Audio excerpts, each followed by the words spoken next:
네, 안녕하세요. 인게이지먼트에서는 이 미래에 대한 조망을 주제로 다시 프리뷰를 진행하고 있습니다. 그 두 번째 게스트로 오늘 김연아 전 의원님 나와주셨습니다. 만나서 반갑습니다. 네, 반갑습니다. 네, 먼저 저희 인게이지먼트에서는 지원이, 예강이, 그리고 제가 함께 했습니다. 안녕하세요. 그래서 이제 사실 이 부동산 문제는 현재 문재인 정부가 들어서면서 훨씬 더 이슈가 되었던 문제이기도 하고, 또 사실 문재인 정부가 이제 선거 대선 유세 활동을 할 때부터 이 부동산 문제에 대해서 공약으로 많이 언급을 해주셨기 때문에 뭔가 이번에 새로운 정부가 들어오고 나서 이제 집을 사야겠다라고 하시는 분들이 많았는데, 사실 좀 역의 결과를 가져왔다라고도 할 수 있을 것 같습니다. 그래서 또 어떤 기대가 컸던 만큼 훨씬 더 요즘에 말이 많은 분야라고 생각합니다. 그런데 사실 저희는 이 부동산의 집값 잡기라는 이 목표 자체가 이게 과연 현 시점에서 맞는 목표일까라고 생각을 합니다. 왜냐하면 이 OECD 조사 대상 42개국 중에 이제 한국의 집값 상승률이 37위로 굉장히 최하위권에 속해 있습니다. 그런데도 현 정부의 이 집값 잡기라는 부동산의 이런 큰 목표가 타당하다고 생각하시나요? 일단 여러분들은 어떻게 생각하는지 모르겠는데 정말 집값이 많이 올랐다고 이제 올랐잖아요, 주변에. 네. 근데 왜 우리 OECD 통계가 이럴까요? 그걸 OECD 통계가 맞고 우리가 지금 아주 작은 문제를 극대화하는 걸까요? 아니면 우리 문제가 정말 심각한데 통계가 그걸 반영하지 못하는 걸까요?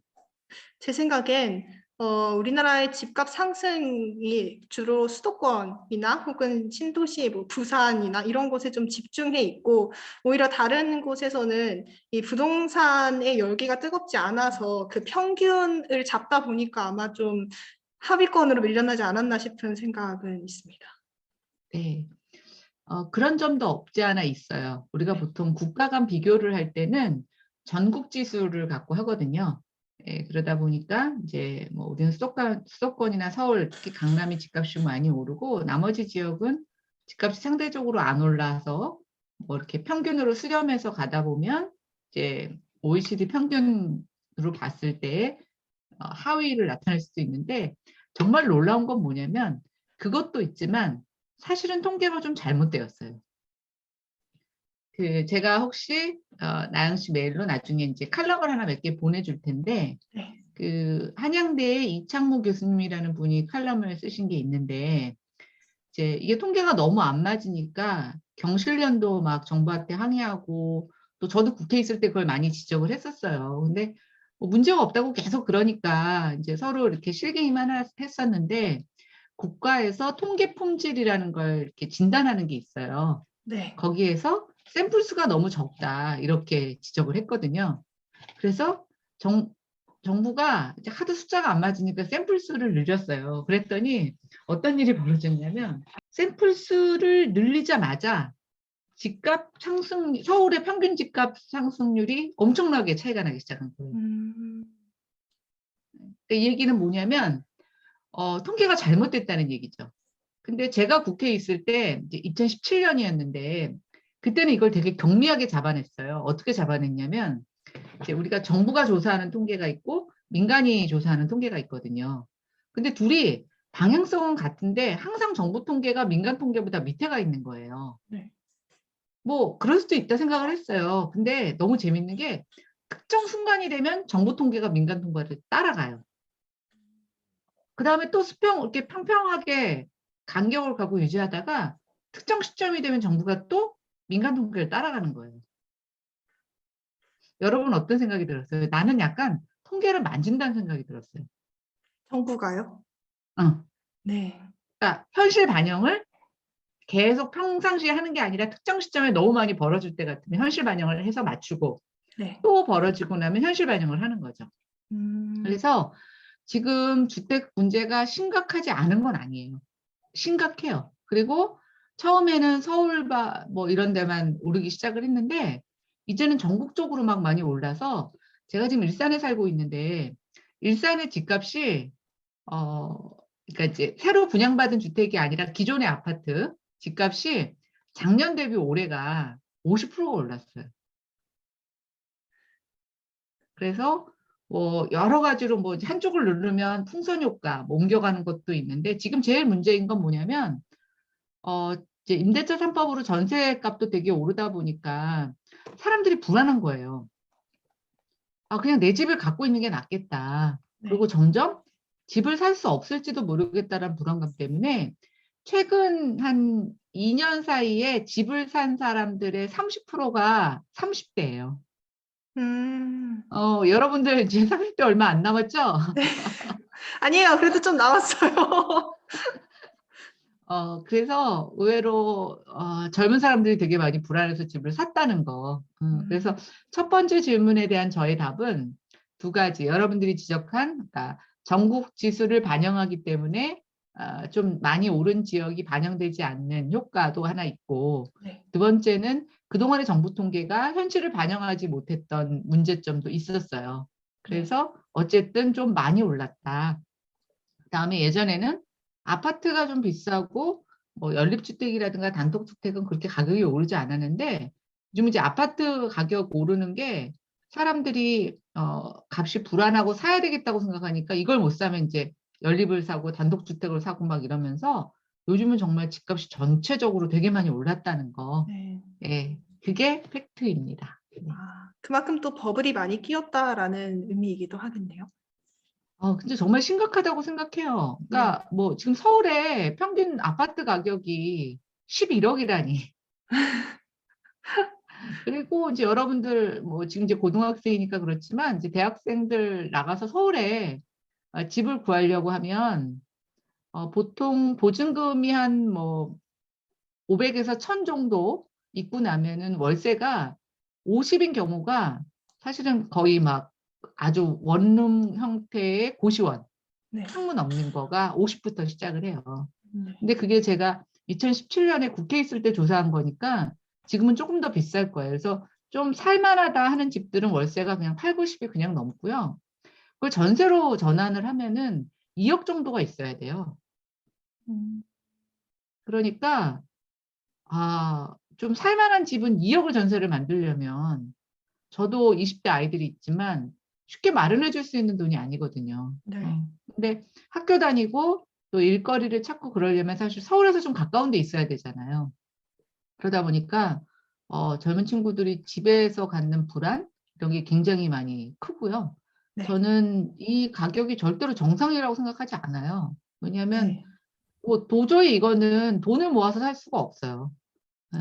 근데 이제 그러면 네. 이렇게 올라갔던 집값이 정상화돼야 되는데 이게 이제 한꺼번에 꺼지기 시작하면 경제 전체가 시스템이 마비가 돼서 우리가 이걸 어떻게 이제 연착륙이라고 하죠. 그 이제 좀 소프트 랜딩하게 하느냐가 되게 문제인데 하여튼 지금 전반적으로 이 집값이 좀 심각한 수준이고 네. 굉장히 해결하기도 쉽지 않은 네, 그런 상황이에요. 그건 분명해요. 예. 그렇다면 이 집값 잡기는 정부에서 이제 뭐 공급을 조절하던가 뭐 이런 식으로 어쨌든 목표로 잡아야 할 것 같다라는 말씀이신데 그래서 이제 사실 현 정부가 각종 규제들을 도입하는 정책들을 굉장히 많이 수립한 걸로 알고 있습니다. 근데 사실 집값을 잡는다라는 목표로 시작했지만 오히려 뭐 전세가 폭등이라는 듯이 가격이 더 오르는 역의 효과가 발생하였습니다. 이제 여기에서는 이런 투기 소유자들이, 그러니까 부동산에서 투기를 하려는 사람들이 이 시장을 교란시켜서 그래서 집값이 오른다라고 이제 정부가 믿고 있고, 그래서 이 투기 소유자를 억제하고 실제로 보유하고자 하는 실소유자를 보호하기 위해서 지금의 정책들이 수립된 것이라고 보고 있는데요. 근데 사실 시장에서는 이 사람이 투기를 하려고 하는 건지 아니면 실제로 소유하려고 하는 건지 이게 좀 명확하게 구분할 수 없다라는 것이 사실인 것 같습니다. 실제로 투기와 투자라는 것도 절대적인 기준으로 본다면 기한으로 볼 수 있을 것 같은데 이 기한도 사실 절대적으로 얼마다라고 얘기할 수 없는 수치이기 때문에 사실 이런 것들이 한계점으로 작용한다라고 생각을 하는데 혹시 이에 대해서는 어떻게 생각하시나요? 그러니까 여러분들이 지금 정확히 보고 있는데요. 투자냐 투기냐라고 하는 건 분간하기 굉장히 어려워요. 네. 예. 그리고 주택을 가진 호수를 갖고 이 사람이 투기적 수요냐 이렇게 말하기도 어려운 게 집을 한 채 갖고 있지만 자기 집이 오르는 순간 이 사람도 이 약간 내 집이 더 오르면 좋겠다. 여기서 이익을 최대하고 싶다라고 하는 욕구가 생길 수밖에 없어요. 네. 이제 여러분들이 저한테 줌회의를 이제 요청하면서 저라는 사람을 찾아보셨을 거예요. 제가 얼마 전에 이제 부동산이 많다라는 이유 하나만으로 이제 어떤 인사를 하는 데에서 이제 낙마를 했는데 제가 한번 아주 솔직하게 여러분들한테 제 사례를 얘기하면서 이 다주택자를 갖고 있는 다주택자에 대한 우리나라의 기준에 대해서 한번 논의하고 싶어요. 저는 그 16년 전에 강남에 집을 하나 사게 됐어요. 전세로 살다가 집값이 너무 올라서 지금 30대들이 불안한 것처럼 그때 이제 대출을 얻어서 집을 샀어요. 그래서 이제 그 집을 지금도 계속 갖고 있습니다. 근데 저희가 집 사던 해에 저희 남편이 부산에 직장을 얻게 된 거예요. 네, 그래서 이제 부산에 학교로 가게 됐는데 이제 거기를 처음엔 전세로 가서 살았죠. 근데 1년인가 살다가 그 집에 집주인이 그 집을 팔겠다고 하는 거예요. 네, 근데 집값이 되게 쌌었어요. 왜냐면 9평짜리 원룸 아파트였거든요. 그래서 이제 저희 남편이 대출을 좀 얻어서 그 집을 그냥 샀어요. 이사 가기 싫으니까. 그래서 이제 집이 두 채가 됐죠. 집이 두 채가 됐고, 그 다음에는 이제 서울에 3평짜리 상가가 하나 있었는데, 저희 친정어머님이 이제 혼자 저희 3남매를 키우시면서 조그만 보석 가게를 하셨어요. 근데 이제는 뭐 손님이 오시는 것도 아닌데, 그냥 평생 하셨던 일을 그만두기가 싫으셔서 그 가게를 그냥 뭐랄까 소일 삼아 출근하시는데 제가 한 10여 년쯤에 엄마가 굉장히 경제적으로 어려우셔서 그 상가를 처분해야 되는데 그 상가를 처분하면은 엄마 생계가 없어지시잖아요. 그래서 이제 제가 그 상가를 사가지고 엄마한테 무상으로 빌려드리고 있었어요. 그래서 이제 갑자기 상가가 하나 생겼죠. 네, 그래서 3개가 됐어요. 그다음에 이제 저희 남편이 부산에서 이제 지금 16년째 학교를 다니고 있는데 집이 9평이니까 집이 너무 좁은 거예요. 그리고 학교 연구실도 별로 넓지가 않아서 자기 사무실로 하나 쓰고 싶어서 역시 9평짜리 오피스텔 하나 샀어요. 네. 그래서 이제 4개가 된 거예요. 네. 그런데 여기서 실질적으로 집은 2개밖에 안 되죠. 아파트가 집이고 나머지는 오피스텔하고 상가는 집은 아닌데 우리나라 사람들의 인식은 그 4채가 제가 꼭 필요해서 샀지만 사실은 그거를 다주택자라고 생각하고 있는 거죠. 네. 그리고 실수요자인 경우에도 이런 경우도 있어요. 예를 들어서 뭐 강남에 한 15억짜리 아파트를 하나 샀다. 근데 이제 강남이 오를 것 같아서 샀어요. 근데 자기는 거기 살기에는 돈이 너무 많이 들어. 그래서 거기에 월세를 주고 그 돈으로 조금 나가서 사는 사람도 있어요. 그러니까 자기 집은 세를 주고 자기는 또 다른 데 세를 사는 거죠. 형식적으로는 1주택자예요. 네. 네. 그러나 이 사람이 실수요자인가? 이렇게 얘기하기는 또 어렵잖아요. 네. 그렇죠. 그래서 이게 우리가 부동산을 갖게 되는 경위가 여러 가지가 있을 수가 있어요. 근데 저는 그거를 어떤 하나의 잣대로 얘기하기는 굉장히 어렵다라는 생각이 들고 실제로 토지 같은 경우에는 뭐랄까 집안에서부터 물려받았거나 아니면 앞으로의 개발 정보가 있기 전에는 사기가 쉽지 않아요. 네. 네, 그런데 이런 건물들 같은 경우에는 사실상 그걸 산다고 하더라도 뭐 세금을 안 냈거나 아니면 세입자한테 뭐 아주 악독하게 임대료를 받거나 이런 게 아니고서는 사실은 모든 세원이 드러날 수가 있는데 이번에 이제 대장동이나 이런 도시개발 사업에서 일어나고는 여러 가지 비리들을 보면 사실은 토지에서 더 많은 이익과 이런 것들이 창출될 수 있는데 우리가 그러면 토지를 갖는 사람에 대해서는 어떻게 판단하고 있느냐라고는 또 그것도 전혀 별로 없거든요. 그래서 이번에 이제 공직자들 부동산 투기 조사를 하면서 대부분 거론됐던 사람들이 이제 농지를 갖고 있는 사람들이 문제가 됐었어요. 네. 근데 농지도 보면은 점점 농사 짓는 사람이 줄어들기 때문에 사실은 농지를 갖고 있었던 농민들이 농지를 좀 팔아서 그 돈을 현금화하고 싶은 측면이 있을 거 아니에요. 그래서 한때는 농지 규제를 풀어줬어요.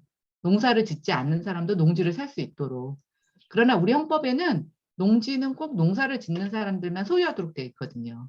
그러니까 뭐 이런 제도들이 약간 시대 흐름에 맞지 않는 것들도 좀 있어서 하여튼 이게 참 한마디로 정리하기는 어려운데 중요한 건 우리가 이제 부동산 가격을 잡는다라고 하는 것이 이제 여러분들이 아마 고등학교에서도 경제에 대해서 일반 원리를 배울 거 아니에요. 예. 근데 이게 가격을 컨트롤하는 것 자체가 사실은 굉장히 실현 가능하지도 않고 네. 또 올바른 것도 아니고 그리고 효과도 없다는 것이 많은 경제학 교과서나 현실에서도 이루어지고 있는데 우리는 이런 것들이 되게 쉽게 얘기되고 있어요. 근데 제가 왜 그럴까라고 보니까 정치하고 부동산이 결탁이 돼서 그래요. 아까 이제 김나영 학생이 문재인 정부 들어오고 나서 차후에 집을 사면 되겠다 이렇게 생각했던 사람이 많았다고 했잖아요. 예. 네. 근데 사실 그때 사람들의 희망은 뭐였냐면 이제 집값이 안 오를 테니까 대통령이 더 내려준다고 했으니까 이제 집을 안 사고 그냥 남의 집에 얻어서 살 수도 있고 또 내가 돈을 모아서 천천히 사도 되겠지 이렇게 생각을 했던 사람들이 많은 거예요. 그래서 그때 집을 사려고 했던 사람도 집값이 안정될 것 같으니까 집을 사는 걸 미뤘던 사람들이 많거든요. 그렇죠. 근데 지금 그때 미뤘던 사람들이 다 패닉이 온 거예요. 뭐 그때 3억 했던 집값이 뭐 지금 거의 7억 이렇게 돼버리니까 그리고 지금 뭐 서울 안에서는 사실은 한 7억 이하짜리 집이 없을 정도로 네. 뭐 이러니까 우리가 사회초년병이 그럼 월급이 그 사이 2배 오른 건 아니잖아요. 예, 그래서 결국 이 가격을 통제했던 정책이 부작용은 뭐냐면 양극화를 더 극대시켰다는 거예요. 어떤 네. 양극화? 그 당시에 집을 샀던 사람들, 집을 음. 사지 못했던 사람들. 사실은 경제적 수준은 비슷했을 텐데 집을 사는 행위와 사지 않는 행위를 했던 사람들 간에 이 격차가 너무 심하게 커진다는 거죠. 네. 또 다주택자를 규제하니까 어떤 문제가 생겼냐면 어마어마한 다주택자들이 자기 자식들한테 집을 증여했어요. 특히 임대차 3법을 통해서 세입자들한테 더 오래 살게 하고 그동안 임대료도 못 올리게 했더니 이제 임대차 3법 중에는 어떤 것도 있냐면 집주인이 들어가 살면 세입자를 내보낼 수 있어요. 네. 네, 그러니까 어떻게 하냐면 내가 들어간다고 거짓말을 해요. 그리고 일단 내보내고 살림을 거기다 그냥 갖다 놓고 빈집이 채 몇 개월 두는 거예요. 네. 그럼 어떡하죠? 시장에서 공급되던 임대주택이 사라지죠. 네. 네. 그렇게 하고 자기 자식들한테 증여하고 이러니까 결국 어떻게 되냐면 임대로 집을 사야 되는 사람들은 전체적으로 주택수가 줄어들게 되고 더 어려움을 겪게 된 거죠. 그래서 실제로 부의 양극화가 심해진 게 옛날에는 애들이 결혼을 하면 집을 부모가 증여해 줬다면 요즘은 20세만 넘어서 뭔가 소득을 증빙할 수 있으면 다 증여세를 내고 증여를 해주기 시작을 한 거예요. 그러니까 특히 이제 강남에서 다주택을 갖고 있던 사람들이 아이들한테 증여를 해주니까 20대부터 집이 뭐 10억 넘는 집이 있는 출발과 그렇죠. 그 집이 없는 출발 간의 양극화를 더 심각하게 늘어놓은 거죠. 그렇죠. 네, 그래서 이게 우리 사회가 갖고 있는 게 사실 뭐 집값이 높은 것의 문제가 아니라 노력하면 얻을 수 있어야 되고 내가 노력해서 얻은 거에 대해서는 지킬 수 있어야 되잖아요. 네, 근데 지금 그거를 허용하지 못하고 안 하고 있다는 거죠. 특히 요즘 15억 원 이상 주택은 아예 대출이 안 돼요. 네.